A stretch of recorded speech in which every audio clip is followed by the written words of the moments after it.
জয় শ্রীকৃষ্ণ। আমার আজকের গল্প স্বর্গ দর্শন। হরি খুব সরল বালক। সে প্রতিদিন শোবার আগে ঠাকুমাকে গল্প শোনাতে বলতো। তার ঠাকুমাও তাকে নাগলোক, পাতাললোক, গন্ধর্বলোক, চন্দ্রলোক, সূর্যলোক ইত্যাদির অনেক গল্প শোনাতেন। একদিন তার ঠাকুমা তাকে স্বর্গলোকের গল্প শোনাচ্ছিলেন। এমন সুন্দর স্বর্গের বর্ণনা যা শুনে হরি স্বর্গ দেখার জন্য ঝোঁক ধরল। ঠাকুমা তো তাকে অনেক করে বোঝালেন যে মানুষ স্বর্গ দেখতে পায় না রে। হরি তবুও কাঁদতে লাগলো, শুধুই বলতে লাগলো, না আমি স্বর্গ দেখব, আমি স্বর্গ দেখব। এই বলে কাঁদতে কাঁদতে সে ঘুমিয়ে পড়ল। ঘুমোতে ঘুমোতে সে স্বপ্নে দেখতে পেল খুব উজ্জ্বল আলোকময় এক দেবতা তার সামনে দাঁড়িয়ে আছেন। বলছেন, খোকা, স্বর্গ দেখতে হলে মূল্য দিতে হয়। তুমি সার্কাস দেখতে হলে টিকিটের পয়সা দাও তো, স্বর্গ দেখতে হলেও ওই রকম মূল্য দিতে হবে। স্বপ্নের মধ্যেই হরি চিন্তা করলো যে সে ঠাকুমার কাছে টাকা চাইবে আর তাই দিয়ে স্বর্গ দেখবে। কিন্তু দেবতা বললেন, স্বর্গে তোমার জিনিস কেনার জন্য ওই টাকা চলবে না, ওখানে সততা আর পুণ্যের ফল মূল্য হিসেবে দিতে হয়। আচ্ছা, তুমি এক কাজ করো, তুমি তোমার কাছে এই কৌটোটা রাখো। বলে উনি একটি কৌটো দিলেন। যেদিন তুমি ভালো কাজ করবে সেদিন দেখবে এর ভিতরে একটি টাকা জমা হয়ে যাবে, আর যেদিন খারাপ কাজ করবে সেদিন এর থেকে টাকাটা চলে যাবে। এইভাবে যেদিন এই কৌটোটা ভর্তি হয়ে যাবে সেদিন তুমি স্বর্গ দেখতে পারবে। হরি তো খুব খুশি। পরের দিন সকালে হরির ঘুম ভেঙে গেল। সে তাড়াতাড়ি করে বালিশ তুলে দেখছে বালিশের পাশে সত্যি একটা কৌটো রয়েছে। কৌটোটা পেয়ে ওর আর খুশি ধরেই না। তো সকালবেলা হরি বাজারের জন্য রওনা হচ্ছিল। তো বাজারে যাওয়ার আগে ঠাকুমার কাছে সে একটা টাকা চেয়ে নিল। তো বাজারে গিয়ে হরি দেখলো একটি রুগ্ন ভিখারি তার কাছে ভিক্ষা চাইল। হরি ভিখারিটাকে কিছু না দিয়ে চলে যাবে ভাবল। এমন সময় চোখে পড়ল স্কুলের মাস্টারমশাই আসছেন। আর মাস্টারমশাই উদার মনোভাবের খুব প্রশংসা করতেন।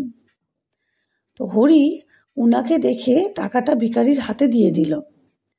তাই দেখে মাস্টারমশাই হরির পিঠ চাপড়ে খুব বাহবা দিলেন। ঘরে ফিরে এসে হরি কৌটোটা খুলে দেখলো যে দেখি তো ওটা ভরেছে কিনা। কিন্তু খুলে দেখলো কি, ওটা তো খালিই পড়ে আছে। তো হরির খুব দুঃখ হলো। ও কাঁদতে কাঁদতে ঘুমিয়ে পড়ল। সেদিন স্বপ্নে আবার সেই দেবতা দেখা দিলেন আর বললেন, তুমি মাস্টারমশাইয়ের কাছ থেকে প্রশংসা পাবার লোভে ভিখারিটিকে টাকা দিয়েছিলে, তাই প্রশংসা তো পেয়েই গেছো, তাহলে আবার কাঁদছো কেন? যে লোক কোনো কিছু লাভের আশায় ভালো কাজ করে সে তো ব্যবসাদারি করছে, তার সঙ্গে পুণ্যের কি সম্পর্ক? পরের দিন হরি ঠাকুমার কাছে আরেকটা টাকা নিয়ে বাজারে গেল। বাজার থেকে সে 2টো কমলালেবু কিনল। হরির বন্ধু চুনি খুব অসুস্থ শুনে বাজার থেকে ফেরার পথে সে বন্ধুকে দেখতে ওদের বাড়ি গেল। সেই সময় চুনিকে দেখতে ওদের ঘরে ডাক্তার এসেছিলেন। ডাক্তার ওষুধ দিয়ে চুনির মাকে বললেন, একে আজ কমলালেবুর রস খেতে দেবেন। চুনিরা ছিল খুব গরিব। তার মা কাঁদতে কাঁদতে বললেন, আমি পরের ঘরে ঝি খেটে খাই, এ সময় আমি ছেলের অসুখের জন্য কদিন কাজেও যেতে পারিনি। আমার কাছে লেবু কেনার একটা পয়সাও নেই। আমি কোথায় থেকে ছেলেকে লেবুর রস খাওয়াবো? হরি সব শুনে নিজের 2টো লেবুই চুনির মাকে দিয়ে দিল। চুনির মা তাকে খুব আশীর্বাদ করলেন। ঘরে এসে হরি যখন তার কৌটোটা খুলল তখন দেখলো তাতে 2টো টাকা চকচক করছে। আরেকদিন হরি খেলা করছিল আর ওর ছোট বোন এসে ওর সব খেলনাগুলো কেড়ে নিল। হরি তাকে থামাতে না পেরে খুব মারল। বেচারি ছোট্ট মেয়েটা খুব কাঁদতে লাগলো। এবার যখন হরি তার কৌটোটা খুলে দেখল, তখন দেখল আগের 2 টাকা আর নেই। এতে হরির খুব মন খারাপ হলো। সে মনে মনে প্রতিজ্ঞা করলো জীবনে আর কোনো দিন কোনো খারাপ কাজ করবে না।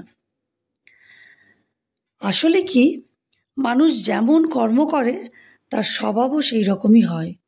যে অসৎ কাজ করে তার স্বভাবও অসৎ হয়ে যায়, খারাপ কাজেই সে আনন্দ পায়। যে লোক সৎ কর্ম করে তার স্বভাবও সৎ হয়, তার খারাপ কাজ করতে ভালো লাগে না। হরি আগে টাকার লোভে ভালো কাজ করত, আস্তে আস্তে তার স্বভাবটাই ভালো কাজের জন্য উপযুক্ত হয়ে উঠল। ভালো কাজ করতে করতে তার কৌটোটা দিন দিন টাকায় ভরে উঠল। স্বর্গ দেখার আশায় খুশি হয়ে সে কৌটোটা নিয়ে নিজেদের বাগানে গেল। হরির চোখে পড়ল একজন বুড়ো সাধু গাছের তলায় বসে বসে কাঁদছে। সে তখন দৌড়ে সাধুর কাছে গেল এবং জিজ্ঞাসা করল, বাবা, তুমি কাঁদছো কেন? সাধুটি বলল, বাছা, তোমার হাতে যে কৌটোটি রয়েছে ওই রকম একটা কৌটো আমারও ছিল। বহুদিন যাবৎ পরিশ্রম করে কৌটোটা আমি টাকাতে ভর্তি করেছিলাম।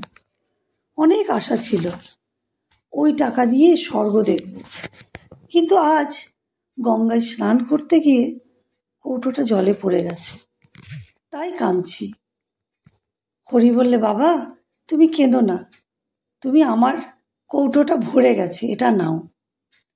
সাধু বললেন, তুমি কত পরিশ্রম করে সঞ্চয় করেছ, এটি দিলে তোমার মনের কষ্ট হবে, তুমি এটা আমাকে দিও না, এটা তোমার কাছেই রাখো।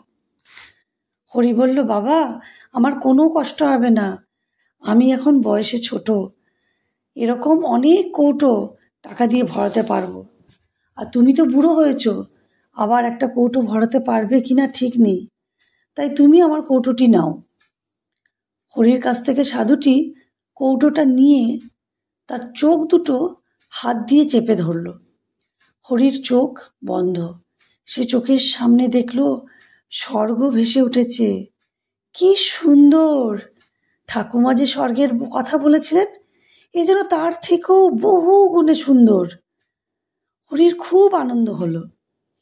হরি চোখ খুলে দেখল সাধুর বদলে স্বপ্নে দেখা সেই দেবতা তার সামনে দাঁড়িয়ে আছেন। দেবতা বললেন, বাছা, যে লোক ভালো কাজ করে স্বর্গেই তার ঠাঁই হয়। তুমি সংসারে এরকম ভালো কাজ করতে থাকলে এই জীবনের শেষে স্বর্গে যাবে।